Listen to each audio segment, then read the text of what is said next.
দে পেয়েছেন 88টি vote. Independent প্রার্থী জয়কুমার দেব পেয়েছেন 112টি ভোট এবং নোটাতে ভোট পড়েছে 89টি। তিন রাউন্ডের শেষে সর্বমোট ভোটের যে হিসাবে আইএলসির শ্রী প্রশান্ত সেন চৌধুরী পেয়েছেন 7073টি ভোট।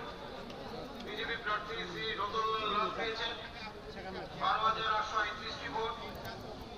তাপস দে তীব্রমতার প্রার্থী উনি পেয়েছেন 2,147টি ভোট। ইন্ডিপেন্ডেন্ট প্রার্থী জয়কুমার দেব পেয়েছেন 288টি ভোট। রিটার্নিং অফিসার পাস হওয়ার পর ভোট করেছে 287 ভোট। ধন্যবাদ। তৃতীয় রাউন্ড গণনার ফলাফল আমি ঘোষণা করছি। তৃতীয় রাউন্ডে মোট 8,126 ভোট। তার মধ্যে তেজেন দাস তৃণমূল কংগ্রেস পার্টি পেয়েছে 180 ভোট। সেই পবিত্র কর সিপিআইএম পার্টি প্রার্থী পেয়েছে 3,474 ভোট। শ্রী রতন চক্রবর্তী বিজেপি প্রার্থী উনি পেয়েছেন 4,288 ভোট।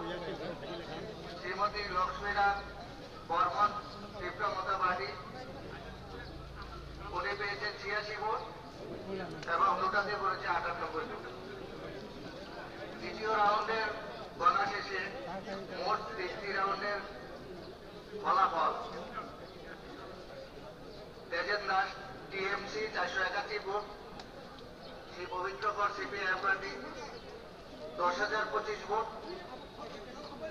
শ্রী নূতন চক্রবর্তী বিজেপি প্রার্থী 11,688 ভোট। শ্রীমতী লক্ষ্মীরা তীব্রমতা 917 ভোট এবং নোটাতে পড়েছে